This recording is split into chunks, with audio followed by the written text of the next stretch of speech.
Sama-sama mau menjadi pelaku firman, sama-sama katakan amin. Minggu lalu saya berkhotbah tentang pengampunan tanpa batas. Nah, ini tema dalam 3 bulan ini masih bicara tentang hubungan. Saudara, bicara tentang hubungan ini cukup rumit. Sepertinya ditulisnya gampang. Sepertinya menulis semua khotbah itu gampang.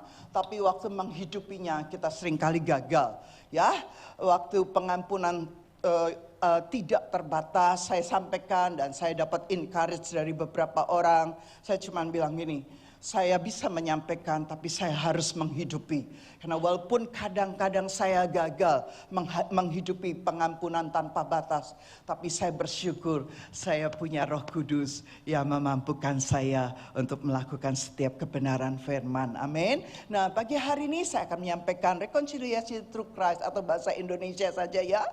Pemulihan hubungan melalui Kristus. Sama-sama katakan 1, 2, 3. Pemulihan hubungan melalui Kristus. Saya percaya pemulihan hubungan yang benar-benar yang pulih benar-benar hanya melalui Kristus, saudara. Yuk kita belajar sama-sama. Kita baca di Efesus 2 ayat 16, tapi ini dari terjemahan bahasa Indonesia ternyata banyak juga ya. Ada BIS, bahasa Indonesia sehari-hari. Ada FAYH, apa itu? Firman Allah yang hidup. Nanti ada lagi apa? Jadi bukan hanya Inggris yang banyak. Ada ESV, ada American Standard, ada NIV, ada King James. Tapi ternyata bahasa Indonesia juga ada terjemahannya atau ada ya pengertiannya dari. Nah, yang saya akan baca itu dari firman Allah yang hidup, FAYH. Kita baca sama-sama yuk. Ini lebih mendarat kalimatnya, Saudara. 1, 2, 3. Karena keduanya diperdamaikan di hadapan Allah dan telah menjadi anggota dari satu tubuh, maka hilanglah kebencian yang satu terhadap yang lain. Demikianlah permusuhan itu akhirnya disudahi di kayu salib. Haleluya. Jadi semua keributan, semua permusuhan, semua kebencian, semua sakit hati, semuanya diselesaikan. Sudah diselesaikan di kayu salib. Nah, dalam kehidupan ini kita melihat banyak hubungan yang retak. Betul banget ya. Nah, makanya toh dengerin, banyak hubungan yang retak akibat cuman salah paham. Bisa suami istri bisa bercerai, orang tua anak-anak bisa berontak karena hanya kesalahpahaman, hanya kepahitan, hanya dendam dan luka hati. Tapi ini semua adalah iblis. Perhatikan, iblis terus-menerus berusaha untuk menipu setiap umat Allah, untuk menipu Anda dan saya agar tidak memahami kuasa pemulihan hubungan. Nah, bahkan iblis berusaha agar setiap kita semakin menjauh dari Allah. Saudara ingat, waktu Anda terjadi keributan, waktu terjadi salah paham, waktu terjadi permusuhan, apalagi kepahitan, ya. Saya ulangi, baik itu suami istri, orang tua anak, orang gembala dengan para pekerja dengan jemaat. Saya mengerti kadang-kadang kita bilang, aduh, gitu ya rasanya. Tapi ingat ya, semua itu adalah iblis yang menipu Anda dan saya. Karena iblis itu berusaha semuanya dihancurkan sama dia. Okay? Semua dia tipu, lihat. Dia berhasil menipu. Pertama kali iblis adalah waktu Adam dan Hawa. Adam Hawa itu diciptakan Allah, ditaruh di Taman Eden yang begitu indahnya. Wow, tapi bisa tertipu oleh ular, saudara. Nah, lanjut. Namun, kan gitu. Tadi sudah rencana iblis kan gitu. Dia terus berusaha. Jadi ingat ya, kalau ada suami istri yang bertengkar, ada orang tua anak yang bertengkar, ada apalagi saudara dengan saudara bertengkar, nanti ada yang rebutan warisan kan gitu. Wah, kalau di Indonesia, saya percaya bukan di Indonesia saja ya. Apa-apa sekarang di viral, saudara. Tapi berhubung kita Indonesia yang di Australia ini minoritas, maka mungkin lebih banyak viralnya di Indonesia kan gitu ya.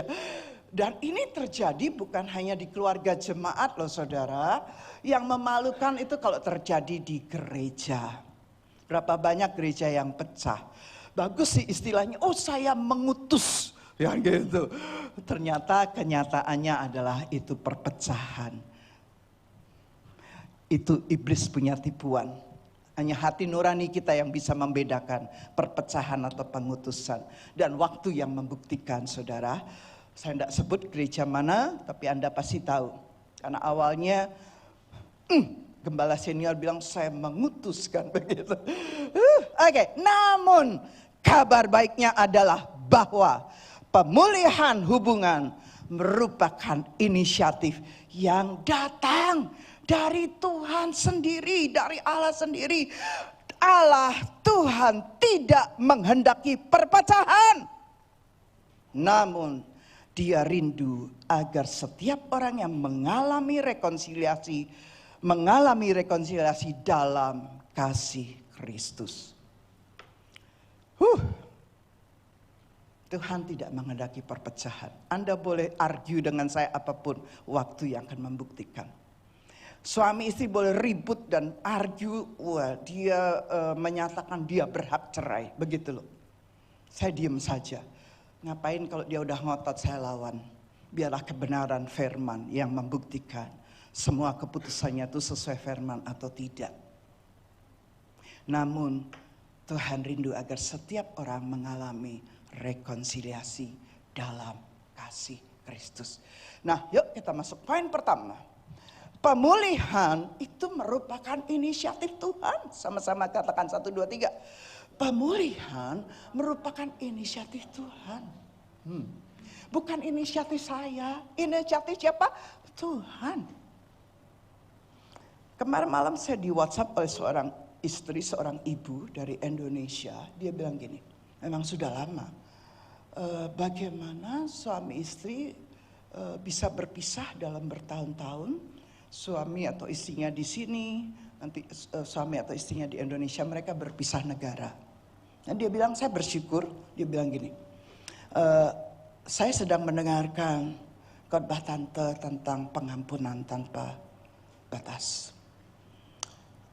Oke, saya bilang, biarlah kuasa firman yang mengubah kamu. Karena mungkin perkataan saya terbatas tidak bisa mengubah dia. Tapi perkataan firman Tuhan itu yang bekerja dalam orang itu. Sehingga saya cuma bilang biarlah izinkan kuasa firman mengubah hatimu. Nah, sejak awal Tuhan adalah pribadi yang menghendaki pemulihan.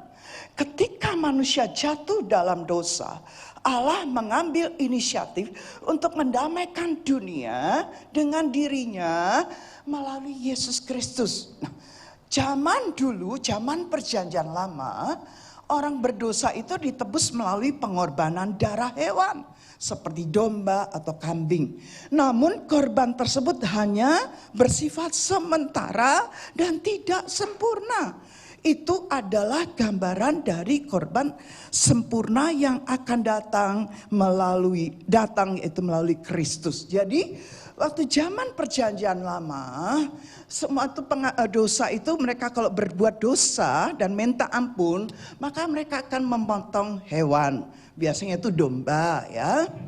Kambing itu zaman now ya, zaman sekarang kambing. Zaman dulu itu domba. Nah tapi itu sifatnya sementara saudara. Dan gak sempurna. Tapi itu adalah gambaran dari korban yang sempurna yang akan datang yaitu Kristus ya. Lanjut. Allah sendiri menyediakan korban penebusan melalui Yesus Kristus. Nah ini loh, ini yang sempurna saudara. saudara. Amin. Nah, Kristus adalah korban yang sempurna yang mendamaikan manusia dengan Allah sekali untuk selamanya. Amin. Nah, oleh salib Kristus, oleh salib Yesus, Yesus melenyapkan perseteruan, permusuhan, kepahitan, dendam, apa saja saudara boleh tambahin. Oleh salib Kristus, Yesus melenyapkan perseteruan antara manusia dengan Allah, serta membuka jalan bagi pendamaian. Haleluya. Nah, apa sih pendamaian itu? Saya perjelas ya. Pendamaian adalah pemulihan hubungan yang semula terputus antara manusia dan Allah akibat dosa. Karena itu Allah suci dan manusia yang berdosa. Ya, pastilah manusia yang bersalah. Allah itu kudus, Allah itu suci. Jadi kalau Allah membuat pendamaian, itu ada untuk memulihkan hubungan manusia dengan Allah yang sudah terputus karena dosa, akibat dosa.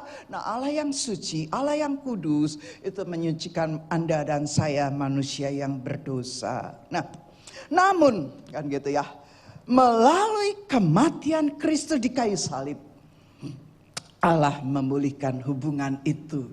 Wow, Anda dan saya dipulihkan itu bukan dengan domba lagi yang disembelih, tapi Yesus loh saudara. Minggu lalu saya cerita bagaimana kalau saya di treatment dengan akupunktur. Seluruh kepala tuh berapa puluh jarum, telinga depan, telinga belakang, semuanya itu pengobatan tuh akhirnya supaya peredaran darah saya ke otak itu lancar ya. Tapi setiap kali saya kesakitan, saya bayangkan mahkota duri yang dipasang di Yesus, kepala Yesus jauh lebih sakit daripada yang saya alami. Selanjutnya juga waktu saya harus yang hari terakhir sebelum saya terbang ya, Jumat siang, itu saya lagi ditusuk-tusuk semuanya yang sampai saraf otak saya tuh ngilu banget gitu ya. Aduh, tapi sering saya waktu bayangkan gitu ya, saya bilang sin saya sakit, sin saya. Waktu saya bilang sakit, saya bayangkan Yesus lebih sakit dari saya. Tapi Yesus melakukan seperti itu hanya untuk menebus Anda dan saya loh. Hanya untuk memulihkan hubungan Anda dan saya. Betul? Suami istri, orang tua anak, apalagi anak orang tua. Ini zaman akhir saudara, bukannya orang tua. Tapi bukankah Allah juga berjanji di hari-hari akhir terjadi pemulihan besar-besaran. Bagaimana hati bapak-bapak kembali kepada anaknya. Tapi ada respon loh ya. Hati anak juga kembali kepada bapaknya. Nah itu. Bahkan di dalam Lukas dikatakan hari-hari terakhir itu akan memulihkan gerejanya. Nah, saya percaya gereja Rock Sydney sedang dimurnikan oleh Tuhan. Kok sedikit? Saya sangat percaya gereja kita sedang dimurnikan oleh Tuhan. Karena gereja ini adalah gereja yang menuju Kristus. Kalau kita berkata gereja ini adalah gereja yang berpusat kepada Kristus, Christ Center Church. Jangan heran kalau gereja ini dimurnikan. Nah, waktu Anda dan saya sadar kita dimurnikan, jangan sampai kita buat keputusan yang lahir dari agenda pribadi Anda dan saya. Seringkali reaksi kita itu bukan respon, tapi reaksi itu lahir dari agenda pribadi. Sudahlah, periksa hati dengan firman Tuhan. Hanya firman yang benar dan benar dan benar. Nah, Allah sendiri yang menyediakan korban penebusan melalui Yesus Kristus. Nah, oleh salibnya dia lenyapkan semua perseteruan ya. Itu sudah sampai ke pendamaian. Pendamaian, saya ulangi, pendamaian adalah pemulihan hubungan yang semula terputus antara manusia dengan Allah dan akibat dosa, tapi karena Allah itu suci dan manusia berdosa, pastilah manusia yang bersalah. Namun melalui kematian Kristus di atas kayu salib, Allah memulihkan hubungan itu. Dan semuanya ini 2 Korintus 5:18 kita baca sama-sama 1, 2, 3.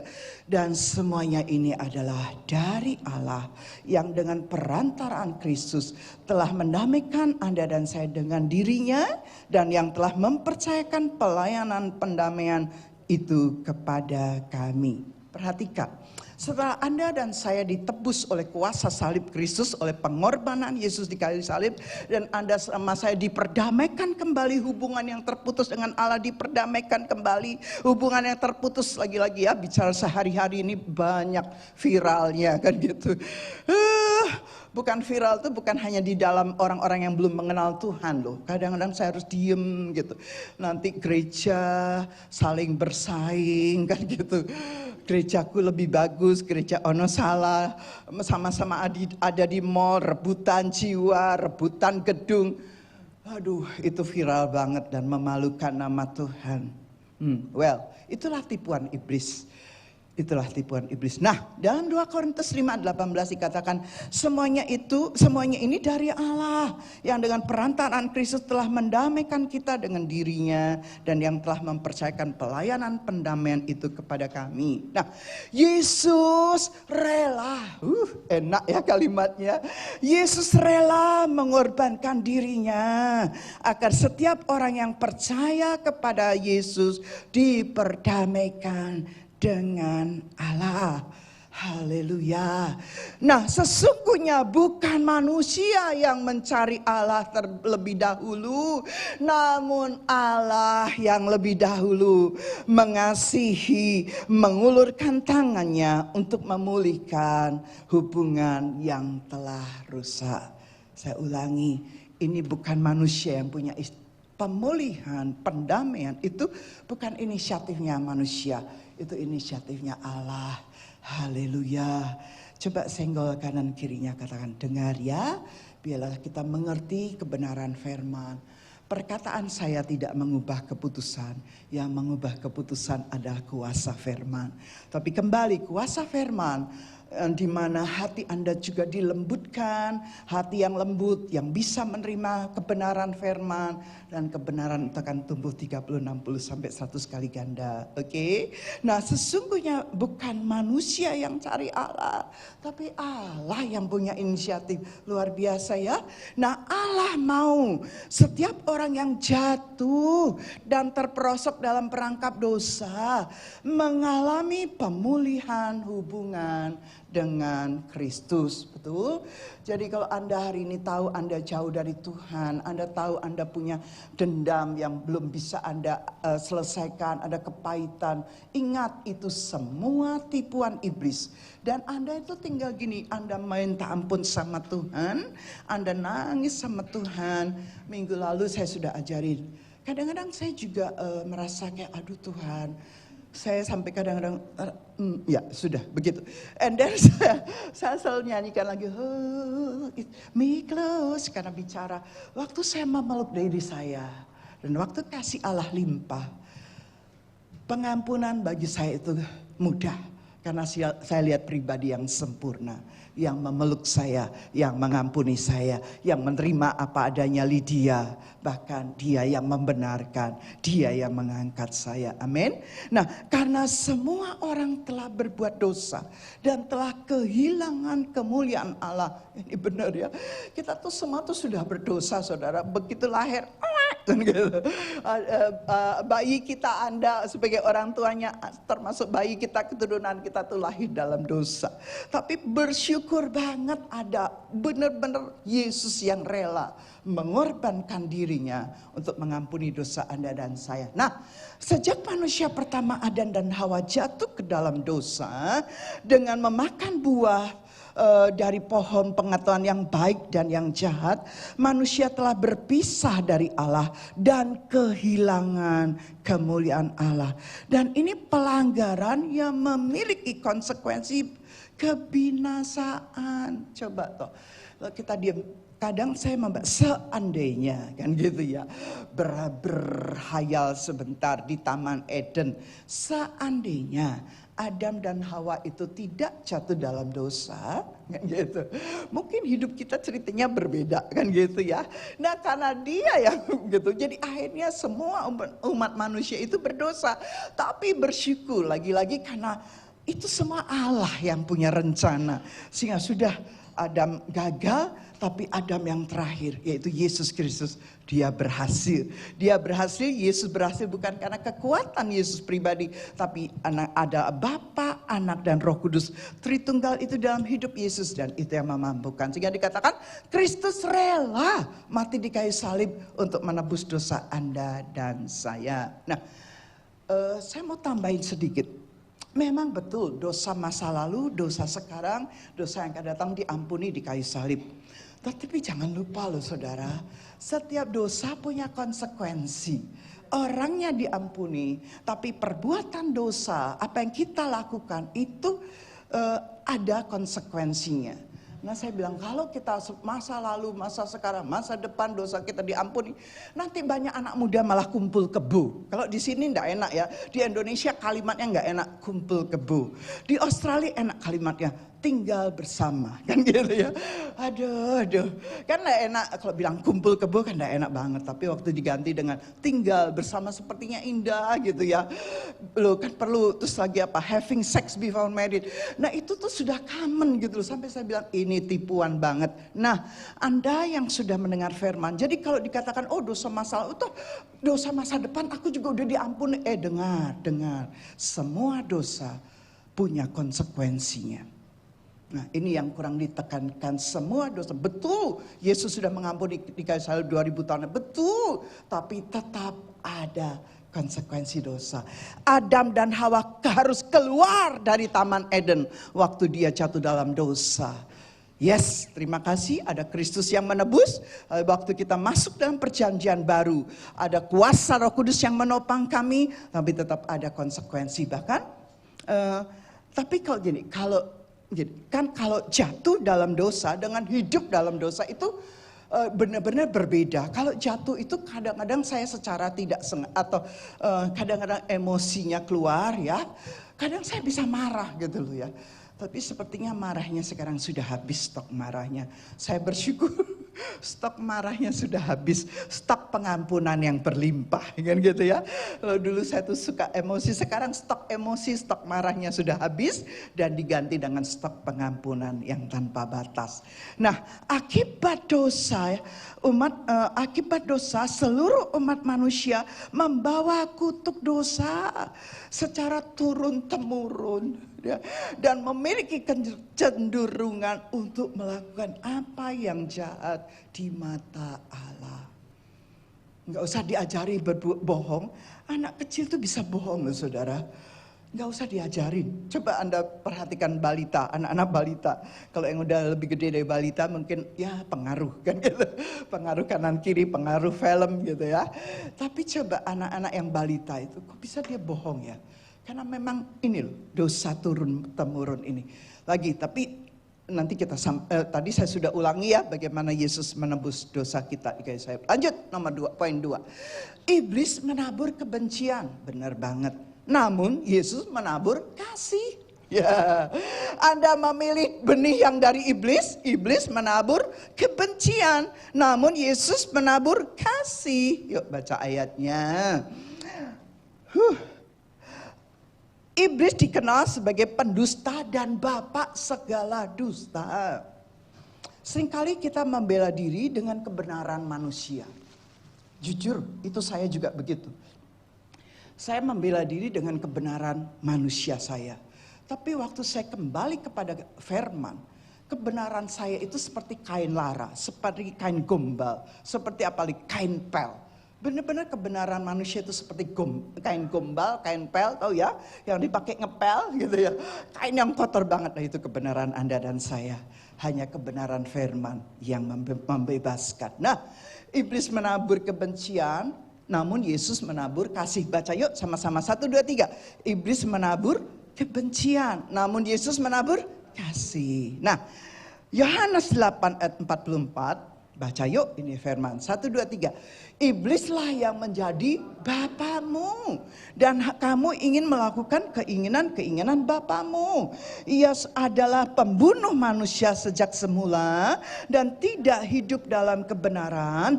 Sebab di dalam dia tidak ada kebenaran. Apabila iblis berkata dusta, iblis berkata atas kehendaknya sendiri, sebab iblis adalah pendusta dan bapa segala dusta. Jadi kalau ada bapak-bapak, ibu-ibu, anak-anak membohongi orang tuanya, itu bapaknya Anda itu iblis. Iya toh, iblis itu bapak pendusta. Ya sudah berbohong, ketahuan, marah lagi. Nah itu double ya. Bapak-bapak, anak-anaknya iblis gitu loh. Ketahuan kalau sudah gini-gini. Suami saya itu loh Bu, ngaku kalau ketahuan dosanya katanya. Ngaku kalau ketahuan bohongnya. Sekarang tapi emansipasi ya, saya tidak hanya bicara ibu ya. Bapak itu si bapak-bapak bilang gini, itu loh Bu istri saya. Ngaku dosanya kalau ketahuan dia shopping mahal Bu gitu ya. Saya itu punya kebiasaan dari sejak saya menikah dengan suami saya. Padahal kan punya gaji gede loh saudara. Tapi saya punya kebiasaan kalau saya mau beli kira-kira menurut ukuran saya itu mahal. Zaman saya masih di Denpasar. Saya sudah punya income yang cukup besar. Makanya berani beli agak mahal kan gitu. Kan lumayan gajinya gede. Tapi saya selalu bertanya, Yang aku mau beli ini harganya segini. Kira-kira menurut kamu oke nggak ya? Suami saya akan bilang, Mam kamu punya uang. Beli Mam gitu ya. Tapi saya ini tipe orang yang bukan senang berfoya-foya kan gitu. Jadi saya kalau punya uang tuh saya simpan saudara, saya tabung. Jadi jangan heran kalau saya sampai saat ini masih punya uang kan gitu. Karena dari mana saya diajarkan mungkin begini. Karena papa saya seorang gembala, papa mama sebelumnya papa saya seorang pengusaha. Tapi lewat janji dia dengan Tuhan dan dia diselamatkan, akhirnya singkat cerita dia jadi hamba Tuhan, jadi gembala.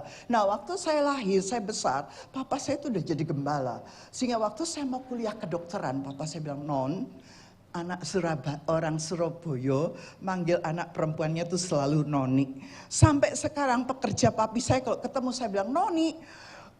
Kau, saya sudah punya cucu, kok dipanggil Noni. Nanti Om David Silas yang sekarang sudah kembali ke rumah bapak. Om David Silas tuh yang di Sydney, dia selalu bilang Noni. Om, saya sudah punya cucu Om gitu ya. Tapi ternyata panggilan Noni tidak mengubah status saya sudah punya cucu. Nah gitu ya. Nah tadi saya mau bilang apa? Nah, Oke. Nah saya punya kebiasaan ya mungkin karena saya lihat tuh papa mama saya seorang hamba Tuhan, gembala sidang. Jadi saya harus bekerja sambil kuliah. Saya mulai nabung di situ. Walaupun waktu mau kuliah kedokteran papa saya bilang cari yang gak bayar. Ada sih yang nggak bayar kan gitu. Nggak harus bayar karena zaman saya waktu itu untuk sekolah kedokteran minimal kami harus menyerahkan uang tuh 10 juta. Itu tahun 1978. 10 juta lumayan besar bagi seorang hamba Tuhan yang hidup dengan iman. Ya, nah itu ada cerita tersendiri. Nah, anyway lanjut. Iblis itu menaburkan benih kebencian. Betul banget. Kadang-kadang kan Anda bingung, bisa benci banget sama suamiku. Terus si anak bilang, aku benci banget sama mamaku. Siapa yang nabur kadang-kadang, loh kenapa kamu kok benci mami? Kan gitu ya. Si mama bertanya, loh kenapa kok aku dibenci anakku kan gitu. Nah itu Anda sadar gak, itu tuh yang nabur tuh iblis saudara. Iblis menabur benih kebencian, nanti tiba-tiba iri. Ini jaket Uniqlo, tapi bagus ya kalau saya pakai kan gitu. Kan tergantung siapa yang pakai toh saudara. Maupun merek Uniqlo apalagi H&M, kalau yang pakai saya itu jadi bagus kan gitu ya. Tergantung yang pakai kan gitu. Nanti lo kok ibu gembala sekarang gaya sih bajunya lebih panjang dari sport jaketnya lo, bukannya model ya kan gitu. Minggu lalu saya sudah ditanya sama suami saya, Mam kamu kok bajunya di dalam lebih panjang? Pap ini model gitu ya. Iya dah. Jaket Uniqlo, baju dalaman juga Uniqlo, enak loh Uniqlo itu gitu ya. Haleluya. Saya bukan sales girl-nya Uniqlo, tapi saya menikmati produk-produk Uniqlo, enggak terlalu mahal. Kalau mau lebih murah ada lagi H&M. Ya, kalau agak mahal Zara kan gitu ya. Bukan Sarah Gunadi, Zara gitu ya. Oke, lanjut kepada firman ya. Iblis menaburkan benih kebencian, iri hati. Kadang-kadang saya bingung, udah jadi gembala masih diiriin orang. Kalau pengusaha diiri hati enggak apa-apa lah. Udah jadi gembala kok masih ada yang iri hati. Tapi mungkin juga ada kesalahan dari pihak gembala ya. Kita memang enggak perlu menimbulkan iri hati. Karena enggak usah ditimbulkan, mereka otomatis sudah iri sendiri gitu ya. Dan iblis itu juga menaburkan apa? Perpecahan di antara manusia agar hubungan mereka dengan Tuhan dan sesama hancur. Saya diceritain lagi nih kepada seorang senior pastor yang ada di Indonesia, yang dia bilang, saya mengutus, nah dia sebut namanya, untuk mengembangkan daerahnya, kan gitu, bagus kalimatnya. Nah lihat berapa tahun berjalan, benar-benar dia memisahkan diri, bukan lagi pengutusan, itu udah perpecahan. Namanya diganti semua gitu ya, mungkin singkatannya sama tapi arti namanya diganti. Oh saya baru tahu, saya bilang gitu. Saya ini kadang-kadang ketinggalan berita-berita yang seperti itu dan saya dikasih tahu, oh sekarang namanya mungkin sama nickname-nya tetapi artinya beda. Oh ya? Oh oke, oh ya gitu ya. Nanti ada gereja yang lain, waduh kita kalah sama gereja itu. Gereja itu baru tapi wah bertumbuhnya pesat gitu. Loh kok gereja main kalah menang? Bingung saya. Bukannya gereja tuh fokusnya Yesus ya, fokusnya Kristus ya. Itu sebabnya yuk kita jangan gini, waktu Anda dan saya salah, kita tuh kadang cari pembenaran dari kenyataan yang ada, dari keadaan yang ada. Betul apa betul sih? Kita tuh seringkali mencari pembenaran dengan bukti-bukti yang sepertinya membuktikan Anda tuh benar. Nah saya ulangi, waktu saya pun kadang begitu saudara, kita tuh cari pembenaran.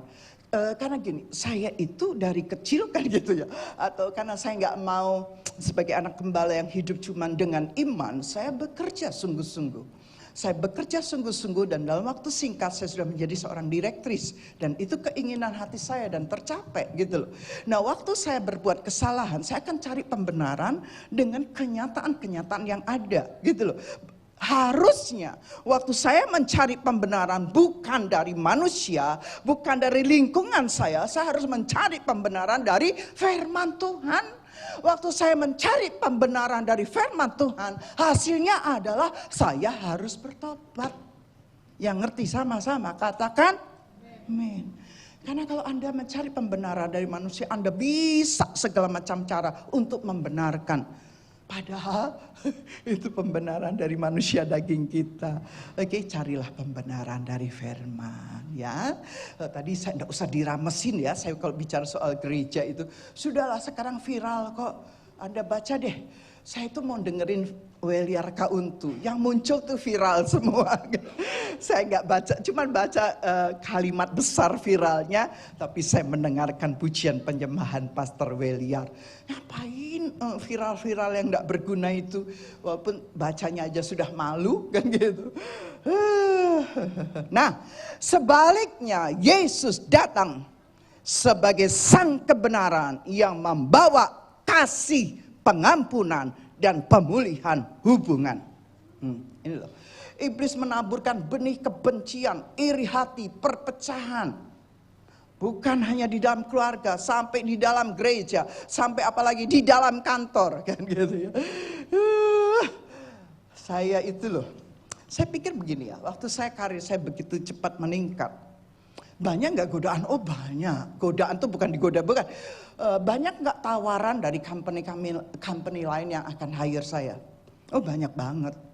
Terus saya pertimbangkan gini, tawarannya tentu lebih besar daripada yang saya kerjakan gitu ya. Terus saya mikirnya gini, saya pindah kerjaan, ganti bos, ganti aturan. Aduh sudahlah, bos ini aja saya belum bisa ngatasi semuanya kan gitu. Apalagi bos baru. Saya mikirnya simple. Jadi walaupun saya ditawari dengan income yang lebih, tapi saya berpikirnya sama saja. Ujung-ujungnya nanti kalau saya tetap setia di tempat ini, ujungnya juga saya akan dipromosi dan benar. Kan gitu aja. Tapi betapa kita seringkali tergoda. Ini saya tidak berkata Anda larang pindah kerjaan. Bukan. Sebelum Anda memutuskan pindah kerjaan baru, pastikan Anda dapat dulu baru keluar. Yang sering kali saya jumpai anak-anak ini begitu emosi, Nah ini emosi sudah langsung keluar gitu ya. Hak emansipasi, hak asasi manusia kan gitu. Nah salah, cari kerjaan yang baru, sudah dapat yang jauh lebih bagus, baru buat keputusan pindah. Sehingga Anda tidak kehilangan kerjaan, kecuali yang di redundant ya. Nah coba maksudnya lebih memperhatikan. Nah suatu hari ada anak, saya ngobrol sama dia, terus tiba-tiba dia bilang, tante aku di redundant. Oh ya? Terus ini saya kirim ke kira-kira yang bisa membantu dia dapat kerjaan. Ternyata anak yang saya kirim WhatsApp sama, tante aku juga sebentar lagi kontrakku akan habis, doain. Oh iya dah, rencananya saya minta bantuan temennya yang redundant, dia jawab dia pun kontraknya akan habis. Nah kita doakan yuk anak-anak ini dari yang kontrak bisa menjadi terima permanen sehingga tidak pusing dengan. Tapi saya cuma punya satu iman seperti ini. Kalau Anda bekerja sungguh-sungguh dengan terbaik di company tersebut, saya percaya promosi itu datangnya dari Tuhan. Yang setuju katakan amin. Promosi itu datang dari Tuhan, gitu loh. Jadi nggak usah takut kalau Anda kerja sungguh-sungguh. Pasti promosi demi promosi akan Anda alami. Saya tidak pernah membayangkan waktu saya pertama kali kerja, bahwa saya akhirnya jadi direktris, enggak pernah. Tapi punya keinginan kan gitu ya. Tuhan, kalau Engkau memang tetap mau panggil saya menjadi seorang hamba Tuhan. Engkau tahu saya punya trauma, tapi kalau memang Engkau mau panggil, buat saya ada di atas lebih dahulu. Buat saya menikmati semua yang berasal dari dunia. Baru saya menyerahkan hidup saya ke dalam panggilan-Mu sepenuhnya. Karena saya nggak bisa argue dengan Tuhan. Ya, lanjut yuk. Di kayu salib, Yesus menghancurkan permusuhan. Serius. Di kayu salib, Yesus menghancurkan permusuhan, perpecahan, kesalahpahaman, dendam, iri hati. Ingat, di kayu salib Yesus sudah bayar. Di kayu salib Yesus sudah menghancurkan dan memperdamaikan Anda dan saya dengan Allah serta sesama. Pemulihan pertama itu terjadi antara Allah dengan manusia. Itu dulu. Setelah Allah dan manusia, Allah melalui Yesus Kristus, dia berkorban, dia rela mati di kayu salib. Lagi-lagi supaya Anda dan saya dipulihkan. Nah setelah Anda dan saya dipulihkan oleh kuasa kayu salib, maka tugas Anda dan saya juga berdamai dengan sesama. Haleluya. Saya sedang bicarakan tentang pemulihan hubungan melalui Kristus. Yuk kita hidupi firman lah. Kita bukan hidupin kebenaran culture, tapi kita hidupi firman. Yang setuju katakan? Minggu lalu waktu saya cerita bagaimana cucu saya mengalami perubahan. Ternyata ada opa yang sama keluhannya dengan saya. Malah cucunya lebih kecil dari cucu saya pikir karena cucu saya sudah 12 tahun, jadi dia udah punya dunianya sendiri gitu. Memang begitu kami datang dia keluar, saudara dia keluar, hai ama, hai apa, akong, bla bla bla bla bla bla. Tentu kalau kami datang pasti bawa oleh-oleh. Nah apalagi kalau itu sudah Imlek pasti kami mikir angpo kan gitu. Tapi anak zaman now, cucu zaman now kan gitu. Ini setelah kami menyapa kami, dia akan masuk ke kamar, dia punya sebuah lingkungan sendiri yang biasanya dia lakukan lewat WhatsApp begitu loh ya. Nah jadi itulah keadaan. Tetapi saya cuma mau bilang gini, harusnya mama-mama, papa-papa mengajari anaknya. Saya senang dengan anak-anak, ini saya loh ya. Senang dengan anak-anak gini, anak-anaknya saudara ya, atau cucu rohani saya. Ada cucu rohani saya, namanya Yosia gitu. Aduh saya kenal bapaknya berapa puluh tahun yang lalu ya. Pak Asmo, saya bilang hebat Pak Asmo. Dari dia itu jualannya di Rombong loh saudara. Nah, saya ini kadang-kadang khotbah terus ada kesaksian. Saya lihat dia manggil saya langsung Oma.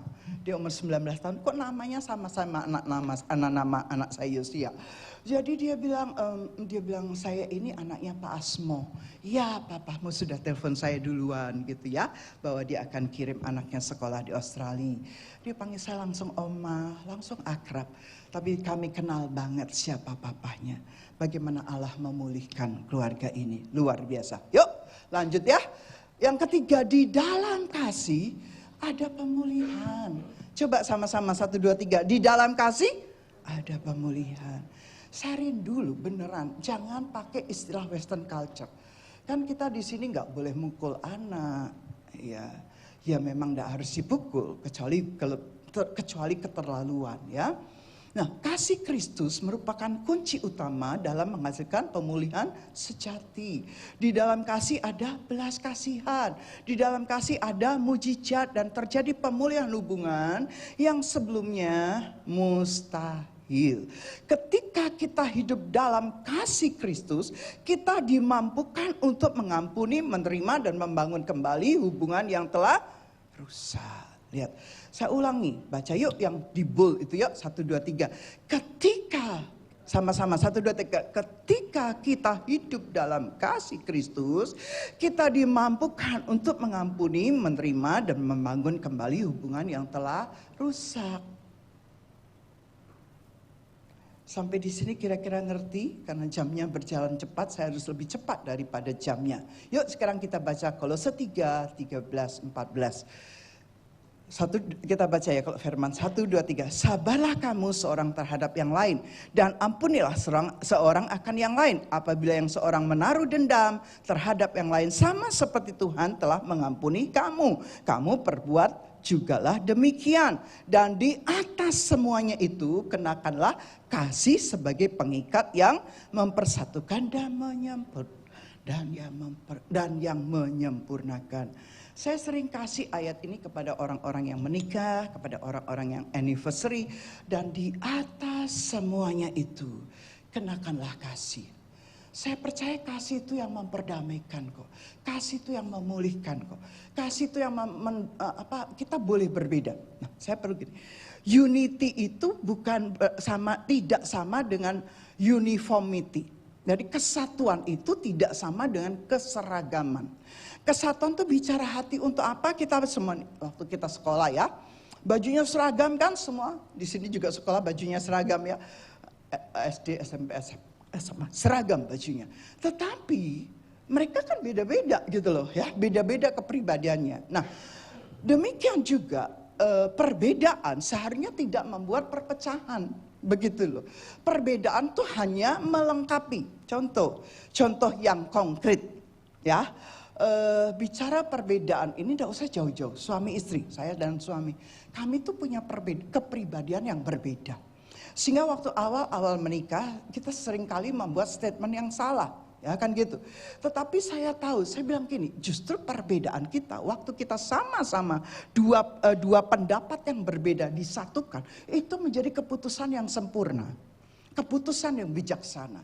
Karena saya melihat benda A itu, saya mungkin melihat benda A itu adalah Z kan gitu. Suami saya melihat benda A itu A kan gitu ya. Jadi tapi kalau A sama Z itu menjadi sebuah huruf kesatuan begitu. Jadi kesatuan itu bukan berarti keseragaman ya. Nah, sudah ya jelas ya, kenakanlah kasih sebagai pengikat yang mempersatukan dan menyempurnakan. Lagi sekali bukan untuk suami istri, orang tua anak, anak orang tua, jemaat gembala dengan para pekerja dengan jemaat. Jangan sampai ribut untuk hal-hal yang gak penting kali gitu ya. Aduh, kadang-kadang bingung ya, ribut untuk hal yang tidak penting.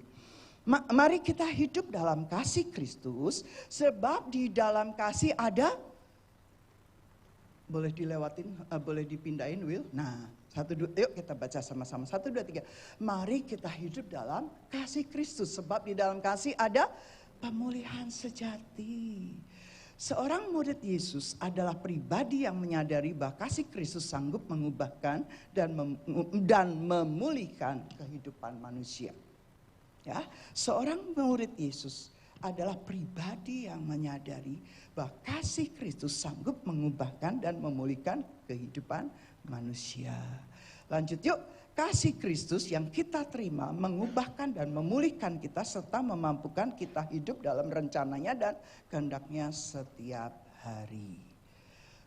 Luar biasa ya kasih Kristus. Lanjut, pendamaian memberikan hasil dalam hidup orang percaya. Betul. Nomor 1, melalui pendamaian kita dijadikan sahabat Allah. Baca Yohanes 15 ayat yang ke-15. 1, 2, 3. Aku tidak menyebut kamu lagi hamba, sebab hamba tidak tahu apa yang diperbuat oleh tuannya. Tetapi aku menyebut kamu sahabat, karena aku telah memberitahukan kepada kamu segala sesuatu yang telah kudengar dari Bapakku. Kita yang sebelumnya adalah musuh Allah, sekarang disebut sahabat Allah. Hebat ya, melalui pendamaian. Kita yang dulunya tuh musuh Allah, sekarang menjadi sahabat Allah. Kita yang sebelumnya adalah musuh Allah, sekarang disebut sahabat Yesus. Aduh, luar biasa ya, betapa pengampunan yang menghasilkan pendamaian. Dan pendamaian membuat kita dari musuh menjadi sahabat Allah. Yang kedua, pendamaian memampukan kita, membuat kita diampuni dari dosa dan kesalahan. Ya, baca ayatnya 1, 2, 3. Berbahagialah orang yang kesalahannya dimaafkan dan dosa-dosanya diampuni Allah. Nah, Roma 4 ayat 7 itu dari bahasa Indonesia sehari-hari. Nah, dosa yang membuat kita berada di bawah hukuman Allah ini telah diampuni. Yang terakhir, yang ketiga, memiliki kita lewat pendamaian. Kita orang percaya, satu menjadi sahabat Allah, kedua diampuni dari dosa dan kesalahan, ketiga memiliki damai sejahtera Allah. Baca yuk ayatnya 1, 2, 3. Damai sejahtera Allah yang melampaui segala pengertian akan memelihara hati dan pikiranmu dalam Yesus Kristus. Pendamaian membawa damai sejahtera yang melampaui pengertian manusia dan pemulihan hati serta pikiran kita. Coba renungkan sungguh-sungguh. Apa yang kita baca, apa yang kita pelajari, biarlah kita hidupi ya. Kita hidupi sungguh-sungguh. Bukan lagi kebenaran manusia, pembelaan diri manusia, pembenaran manusia. Tapi bila benar-benar hanya kebenaran dan pembenaran yang berasal dari firman. Bahkan kita mengerti pengorbanan Yesus di kayu salib. Tidak ada istilah dendam, tidak ada istilah boleh sakit hati. Saya sering. Tetapi cepat ya, kan gini, boleh marah cuma 5 menit gitu. Coba suami istri bilang boleh marah cuma 5 menit. Kalau dulu saya marah tuh lama, saudara. Makin tua marahnya tadi, stok marahnya sudah habis, stok pengampunan yang berlimpah. Semakin tua, semakin seperti Kristus. Ya, nah kalau tadi saya ngomong itu jangan dipersoalkan, karena itu kan pada umumnya tidak usah menjadi persoalan, gitu loh ya. Dan saya cuma tidak bicara tentang hal-hal yang dari duniawi. Yuk kita kembali semua kepada semua perkara yang berasal dari kebenaran firman Tuhan saja. Nah, pendamaian membawa damai sejahtera yang melampaui pengertian manusia dan memulihkan hati serta pikiran kita. Pendamaian bukan hanya tentang pengampunan dosa, tapi juga pemulihan penuh dalam relasi kita dengan Allah. Membawa damai, sukacita, dan harapan dalam hidup.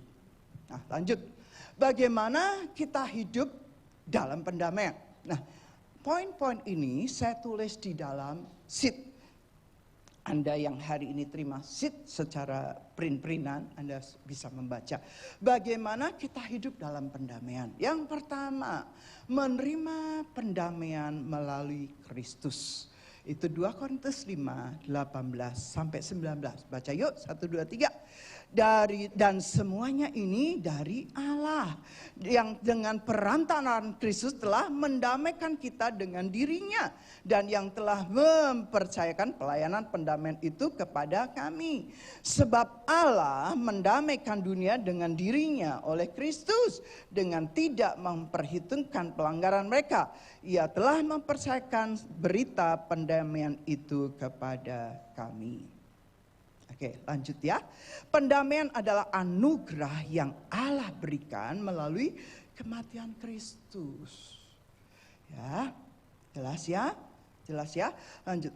Dan pendamaian itu menerima pendamaian ini dengan percaya kepada Yesus Kristus sebagai Tuhan dan Juru Selamat.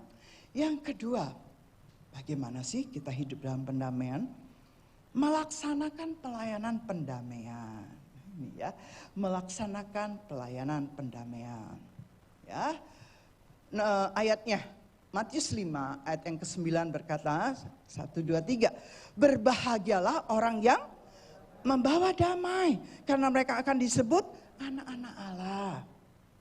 Lanjut ya. Kita dipanggil untuk membawa damai dalam hidup kita, menjadi saksi Kristus dan mengekspresikan kasih-Nya di tengah dunia yang penuh perseteruan. Jadi idenya iblis itu perseteruan, idenya Yesus adalah kasih, ya. Yuk kita ambil idenya Yesus yang kasih. Dan melalui pengorbanan Dia di kayu salib mendamaikan hubungan Allah dengan manusia dan manusia dengan manusia sesamanya, ya. Baik itu suami, baik itu istri, baik itu anak, baik itu jemaat, baik itu pekerja. Yuk. Saya sudah ngomong ya beberapa kali bahwa kami pun tidak lepas dari kelemahan. Jadi kalau Anda lihat saya punya kelemahan, Anda tidak perlu wah gitu ya. Anda cukup datang kepada saya dan bicara hati ke hati. Saya tipe orang yang bisa mendengar suara jemaat. Bahkan saya pernah bilang, kita di KM Sum ya, udah ada sharing firman kan gitu. Tiba-tiba terus kemudian kan saya sebagai gembala kadang-kadang disuruh nambahin. Baru saya nambahin sebentar sudah keluar japri kan gitu. Waktu sudah habis. Nah di situ saya merespon apakah saya tersinggung dengan japri tersebut atau saya bilang oh iya betul juga ya waktu sudah habis gitu. Dan saya kan bilang oh iya betul ya waktunya habis, sorry sudah saya selesai nggak usah nambahin lagi kan gitu. Kan gitu, tapi tidak ada lagi baper, perasaan, apalagi tersinggung, apalagi dendam, apalagi salah paham, enggak lah. Saya percaya yuk semakin kita mengerti tentang pengorbanan Yesus, semakin kita mengerti tentang fungsi hasil dari pendamaian, semakin kita makin hari makin seperti Yesus. Nanti naikkan, menjadi seperti Kau Yesus, menjadi seperti Kau Yesus. Yang setuju katakan amin. Itu loh goal kita. Tuhan, kalau Tuhan mengizinkan kita kaya, itu Tuhan punya rencana. Kalau gereja ini diberkati Tuhan, karena gereja ini pengen punya gedung di city gitu ya. Jujur kami suami istri dalam keadaan kadang-kadang tertekan loh saudara. Antara kebutuhan, tapi waktu kami tertekan kami lihat Yesus. Kami lihat fokusnya Kristus.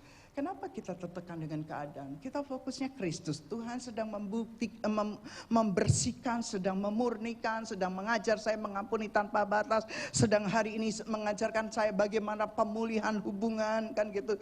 Bukan hanya pemulihan hubungan dengan Kristus, tapi pemulihan hubungan dengan sesama. Nah, Tuhan sedang mengajar hal-hal tersebut dalam hidup saya. Terus saya tahu kenapa sih Tuhan kamu kok selalu ngasih saya khotbah-khotbah yang akhirnya itu jelep-jelep ke saya dulu. Sebelum sampai sampaikan tuh jelep-jelep ke saya dulu saudara. Karena firman seperti pedang bermata dua. Dia menggores saya, dia membunuh yang tidak benar dalam hidup saya. Tapi dia juga menggores hidup Anda. Amin. Karena tujuannya dimurnikan supaya makin hari makin seperti Kristus ya. Di dalam perkataan, pikiran, perbuatan. Tadi ya, oke. Kita dipanggil untuk membawa damai dalam hidup kita. Kita dipanggil untuk membawa damai. Bukan keributan, bukan perpecahan, damai dalam hidup kita. Menjadi saksi Kristus dan mengekspresikan kasih-Nya di tengah dunia yang penuh perseteruan. Yang terakhir, senang kan kok saya ditambah ya, harusnya waktunya saya sudah habis. Thank you Paul yang begitu murah hati, tapi saya sudah habis kok gitu ya. Yang ketiga, yang terakhir, dan kita masuk perjamuan kudus ya. Yang terakhir, hasil nyata dari bagaimana kita hidup dalam pendamaian. Yang pertama, kita menerima pendamaian dari Kristus melalui Kristus. Kedua, yuk kita melaksanakan pelayanan pendamaian. Jadilah orang yang mendamaikan, bukan orang yang menghancurkan, tapi orang yang membangun. Tapi berapa banyak kita di dalam gereja senangnya saling menjatuhkan. Tolong, yuk kita sama-sama tumpas semua rencana iblis, semua tipuan iblis. Ya, jadi orang yang membangun, bukan menghancurkan. Betul? Jadi orang, loh kok ibu tadi, saya ulangi kalau tadi saya dikatakan saya membuat statement yang salah. Memang tidak semua, tapi itulah kita sedang hidup di dunia begini loh. Orang tua dengan anak tuh hak asasinya sama. Berapa banyak anak yang manggil orang tuanya itu namanya, betul? Hai Samuel, saya kok dipanggil hai Lydia, saya senyum. Kan gitu kan ya. Tapi kan di sini hak asasinya sama gitu loh. Ayo kita lagi sekali jangan dikuasai culture Australia, culture bule. Tapi biarlah kita dikuasai oleh culture firman Tuhan, culture kerajaan surga. Amin. Apalagi culture gospel, apalagi gospel. Wah, dituntut benar-benar bukan hanya pinter khotbah gospel tapi menghidupi gospel itu enggak gampang loh saudara. I know, apalagi menghidupi kingdom kan gitu ya. Sama-sama lebih susahnya. Tapi itu susah secara daging. Tapi ada kuasa Roh Kudus yang memampukan Anda dan saya melakukan setiap kebenaran firman. Yang setuju sama-sama katakan amin. Yang ketiga dan terakhir, hidup sebagai kesaksian. Benar banget. Bagaimana Anda mau menjadi saksi? Seringkali ini saya alami kok saudara. Mungkin seringkali saya lebih gini. Saya dinasihati oleh orang lain lebih bisa mendengar daripada saya dinasihati suami. Saya dinasihati oleh orang tua rohani saya, mungkin saya bisa lebih mendengar daripada saya dinasihati orang tua kandung saya. Itu salah saudara. Kita harus menghormati orang tua kandung kita, bukan berarti saya suruh Anda melawan, itu bukan. Hormati orang tua kandung dan juga orang tua rohani. Karena kami berdua sudah tidak punya orang tua kandung, mau nggak mau kami jadikan Pak Arifin dan Ibu adalah orang tua rohani dan orang tua kandung kami. Ya, jangan heran kalau kami, jadi setiap kali kami suami istri sebelum pulang, kami selalu cari. Terakhir kemarin saya cuma nangis dengan dalam benar-benar dalam proses pemurnian yang saya harus hidupi. Hidup sebagai kesaksian. Nah, dengan saya menghidupi kebenaran firman, mau nggak mau orang akan lihat hasilnya. Dia tidak perlu lihat prosesnya, orang akan melihat hasilnya. Nah, hidup sebagai kesaksian, bukti nyata bahwa kita telah menerima pendamaian adalah ketika hidup kita menjadi kesaksian bagi banyak orang. Lanjut ya, dengan tindakan dan perkataan kita, orang lain akan melihat kasih Kristus, kasih Allah ya yang mendamaikan. Pendamaian tidak hanya untuk diri kita sendiri, tetapi juga untuk dibagikan kepada orang lain. Ketika Anda dan saya membawa damai, Anda dan saya memancarkan karakter Allah dan hidup sesuai dengan panggilan kita sebagai anak-anak Allah. Konklusinya, saya tutup dengan sebuah kalimat seperti ini. Dan kita masuk dalam perjamuan kudus. Mungkin saya boleh undang, perjamuan kudus boleh maju, tim PW boleh naik. Oke. Pendamaian melalui Kristus adalah anugerah terbesar.